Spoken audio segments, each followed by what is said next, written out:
बिस्मिल्लाहिर्रहमानिर्रहीम। आज का हमारा टॉपिक है इम्पोर्टेंट स्टोरीज़ नाइन्थ क्लास की, जो कि बोर्ड के पॉइंट ऑफ व्यू से बहुत अहम है।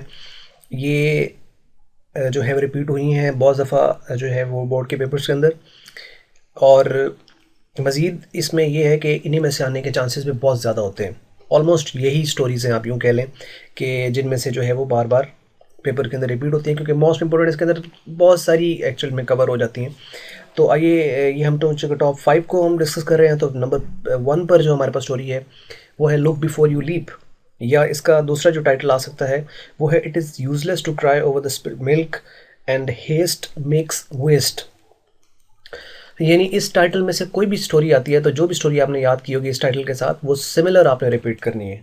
तो ये तीनों टाइटल असल में एक ही स्टोरी के हैं। ईयर जिनमें ये रिपीट हुई है उसमें 2014, 16 एंड 18 इसके अंदर ये रिपीट हो चुकी है। तो how important it is, you may consider it. तो नंबर 2 पे जो इम्पोर्टेंट स्टोरी है वो है हमारे पास all that glitters are all that glitters is not gold या आर नॉट गोल्ड, या pride hath a fall and a foolish stag. ये वो हिरन की कहानी जो कि ऑलमोस्ट फर्स्ट ईयर के अंदर भी है। तो ये all that glitters is not gold या आर नॉट गोल्ड वट से यहाँ पे।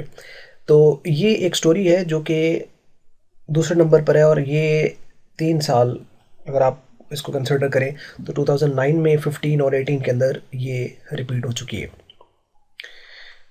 सेकंड नंबर 1, और ये एक ही टाइटल है, इसको आप कंसिडर कर सकते हैं यहाँ पे। यानी अ फुल स्टैग है, प्राइड हेथ, फॉल, और all that glitters is not gold. तो ये एक ही स्टोरी कंसिडर होती है। नंबर 3 पर जो इम्पोर्टेंट स्टोरी है, a friend in need is a friend in deed. दोस्त वो जो ज़रूरत में, मुसीबत में काम आए या ज़रूरत के वक्त काम आए। ये 2012 के अंदर 15 और 17 में ये रिपीट हो चुकी है। नंबर 3 एंड यानी इसके अंदर ये टाइटल है, और इससे रिलेटेड आप कोई भी आप देख सकते हो। यानी खुद गर्जी के ऊपर जहाँ कहीं भी बात होगी कि यानी दोस्त जो हो, मतलब मुसीबत के वक्त जो भी आपको छोड़ जाता है, इसके ऊपर वो रीच वाली कहानी भी आपको याद होगी, कि जिसके अंदर जो है दोस्त जो है वो सफ़र पर रवाना हुए। तो एक उसमें दुबला पतला था, एक ज़रा मोटा था। तो जो दुबला पतला था वो तो भाग गया रीच को देखकर, लेकिन जो मोटा था वो ना भाग सका, तो उसने अपना दम साध लिया। तो वो स्टोरी आप इसके अंदर लिख सकते हैं, या बाकी कोई और मुश्किल के ऊपर डिफरेंट टाइप के ऊपर स्टोरीज लिखी हुई हैं, तो इसके अंदर आप यहाँ पे कंसिडर कर सकते हैं। मीन्स के a friend in need is a friend in deed. तो 2012, 15 और 17 के अंदर ये आ चुका है। नंबर 4 पे चलते हैं। नंबर 4 पे जो हमारे पास यहाँ पे स्टोरी है वो है once a liar always a liar. इस टाइटल के साथ आए या नेवर टेल अ लाई, इस टाइटल के साथ आए या ऑलवेज स्पीक द ट्रूथ। सच्चाई के ऊपर जो है एक्चुअल में ये स्टोरी बनी हुई है, कि सच्चाई का साथ देना चाहिए, सच की हमेशा जीत होती है। इस टाइटल के ऊपर जब भी कोई स्टोरी आएगी, यानी इनमें से कोई टाइटल, ये इंपॉर्टेंट टाइटल्स हैं एक्चुअल में जो कि रिपीट होते हैं। तो ये एक ही जो स्टोरी आपने इसके टाइटल पे आप याद कर रहे हो, तो वो आपने सिमिलर लिखनी है। उसके बाद अब ये जिन सालों में ये रिपीट हुई है उसमें 2009 है, 10 है, 13 एंड 17, इसके अंदर ये स्टोरी जो है वो रिपीट हो चुकी है। तो आप इसको भी देख सकते हैं कि ये कितनी इंपॉर्टेंट स्टोरी आप कंसिडर कर सकते हैं अपनी उस लिस्ट के अंदर। Number 5 and the last one, greed is curse, something is better than nothing, a bird in hand is worth two in the bush. A bird in hand is worth two in the bush or bushes. bushes भी हो सकते हैं या bush हो सकते हैं यहाँ पे।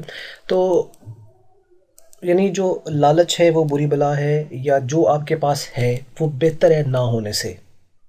मीन्स कि फोकस आपका होना चाहिए जो आपके पास है उसके ऊपर फोकस होना चाहिए, ना कि इस चीज़ के ऊपर कि जो नहीं है उसके ऊपर हम करते रहें और जो हमारे पास है वो भी खो जाए। और ये एक इडियम है, a bird in hand is worth two in the bushes. तो ये जो स्टोरी है ये आपके पास 2011 के अंदर, 13 और 14 के अंदर, ये इन सालों में ये रिपीट हुई है। तो ये हमारी 5वीं और लास्ट स्टोरी है। मीन अगर आप इन 5 स्टोरीज़ को अच्छी तरह कंसिडर कर लेते हैं तो मीन्स के काफ़ी हेल्प हो सकती है इस हवाले से आपको। तो मज़ीद भी इसके ऊपर जो है वो कुछ लास्ट पे हम लोगों ने दी हुई हैं। स्टोरीज़ 3 और हैं, मतलब अगर आप ज़्यादा सिक्योर करना चाहें तो आप इनको कंसिडर कर सकते हैं। Other that you may consider the following. अब नंबर 6 पे, it never pays to over reach yourself, 2016 में ये आ चुकी है, लेकिन इनमें से अभी तक फ़िलहाल कोई रिपीट नहीं हुई है। But you may also consider the following. Tit for tat, यानी ऐसे को तैसा। डू गुड हैव गुड, जैसा करोगे वैसा भरोगे, ये एक्चुअल में ये है। As you sow shall you reap, यानी जो बोगे वो काटोगे। डू नॉट प्ले फाउल, यानी किसी के साथ बुरा मत करें। Foul game and experience is the best teacher. ये वो डंकी की जो स्टोरी थी, ये वो है कि वो उस नमक वगैरह जो था वो लेके जाता था।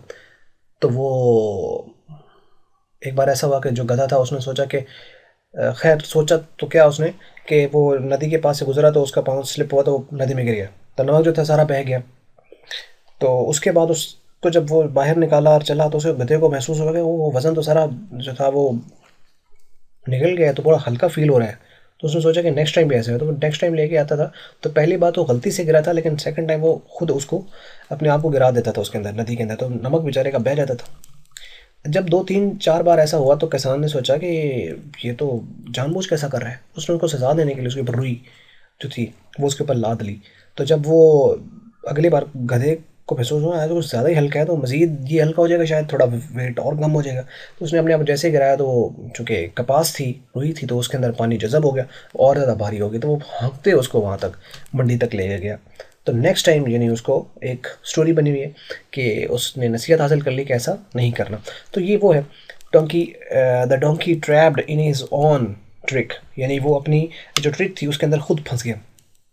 एक ये स्टोरी है, यहाँ से लेकर टिट फॉर टैट से लेकर, और ये जो ब्रैकेट में ये जो टाइटल लिखा हुआ है यहाँ तक ये एक स्टोरी है। और यूनियन इज़ स्ट्रेंथ, ये एक स्टोरी है अलग से। तो इन 3 को भी आप एडिशनली कंसिडर कर सकते हैं। बाकी टॉप हमारे पास स्टोरीज जो है वो यहाँ बता दी गई है 9th क्लास के लिए। और मज़ीद अगर इस हवाले से क्वेश्चन है तो आपने ज़रूर कमेंट्स में लिखना है उसको। और वीडियो अच्छी लगी तो लाइक करें और शेयर करें अपने दोस्तों के साथ। और वीडियो देखने का आपका बहुत शुक्रिया।